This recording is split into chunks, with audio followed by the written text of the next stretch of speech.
पिछली बार हम लोग मिले थे तो शिक्षा विभाग को लेकर के कुछ बात रखी गई थी आपके सामने। इधर अखबारों के माध्यम से और सरकार के जो फैसले हो रहे हैं उससे चिंतित हम सब लोग हैं, और चिंतित इसलिए भी हैं कि अगर शिक्षा को ये साजिश तहत बर्बाद कर देंगे तो हमारा समाज का स्वरूप क्या होगा। हालांकि हम सब लोग जानते हैं नेताजी खुद शिक्षक थे और वो शिक्षक होने के नाते उनके अंदर जो शिक्षक था वो कभी खत्म नहीं हुआ। विधानसभा रही हो, लोकसभा रही हो, हमेशा समझाने की कोशिश, या कभी पॉलिटिकल प्लेटफॉर्म पे भी आपने देखा होगा कि वो शिक्षक के रूप में हमेशा दिखाई दिए, समझाने का काम, डांटने का काम और रास्ता दिखाने का काम। तो यूं कहें लोग तो हम लोगों को परिवारवादी भी बोलते हैं, लेकिन एक शिक्षक का बेटा होने के नाते, एक शिक्षक का बेटा होने के नाते हर शिक्षक से मेरा पारिवारिक संबंध है और उनका दर्द मेरा दर्द है।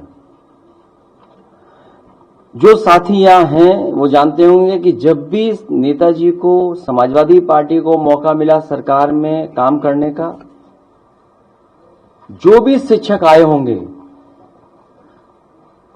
उनकी समस्या का समाधान करने का काम नेताजी ने और समाजवादी पार्टी ने हमेशा किया।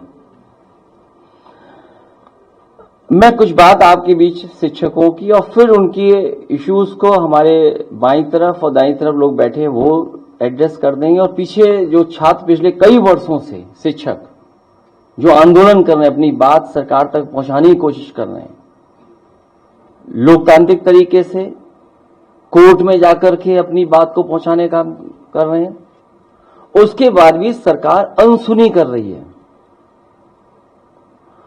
और लगता तो ऐसा है कि सरकार शिक्षक की तरफ जब देखना चाहती है तो पता नहीं क्या है कि अंधी हो जाती है सरकार, बहरी हो जाती है सरकार। इसलिए मैं कहना चाहता हूं कि शिक्षकों और बच्चों के अभिभावकों को जितनी जल्दी ये बात समझ आ जाएगी कि भाजपा सरकार शिक्षक और शिक्षा के खिलाफ है और भाजपा की वजह से परिवार वालों के बच्चों का भविष्य अंधकार में है, उतनी ही जल्दी परिवर्तन के लिए जमीन बननी तैयार हो जाएगी।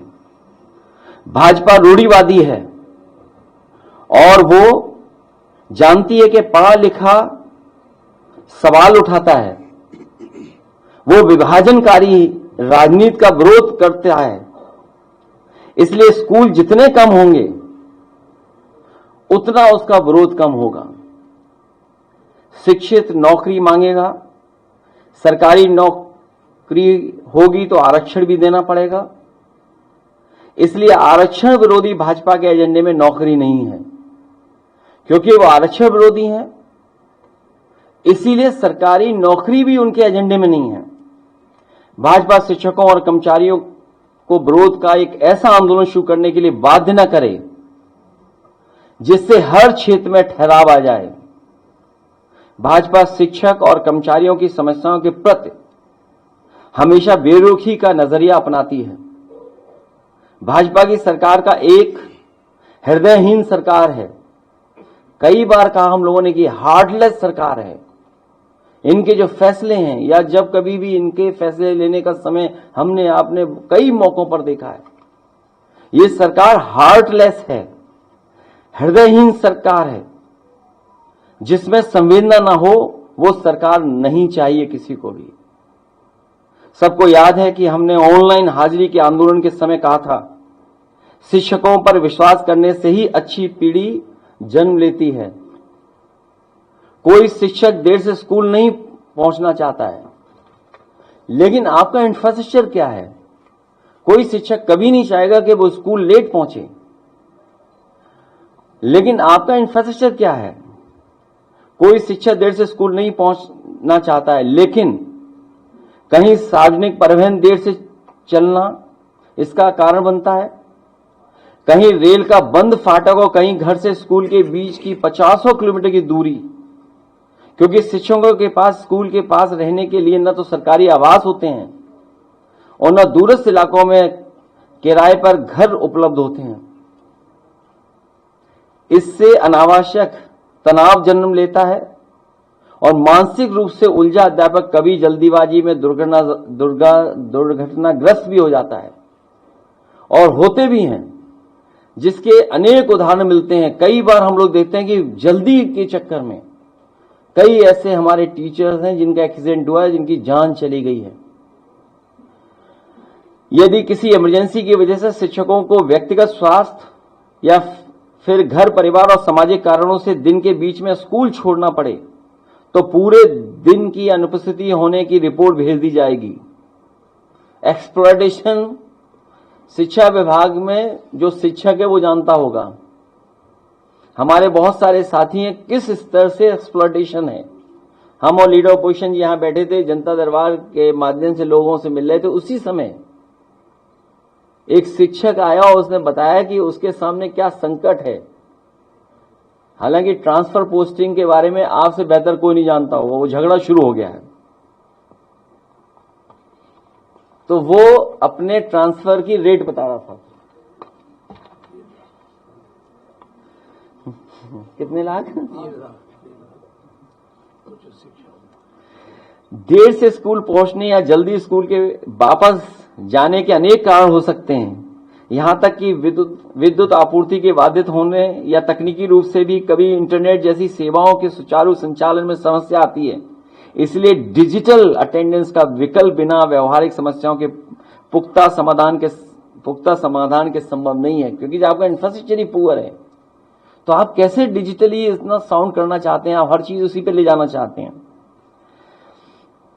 सबसे पहले अन्य सभी विभागों के प्रशासनिक मुख्यालयों में लागू किया जाए, क्योंकि जहां होना चाहिए वहां डिजिटल अटेंडेंस ही नहीं है।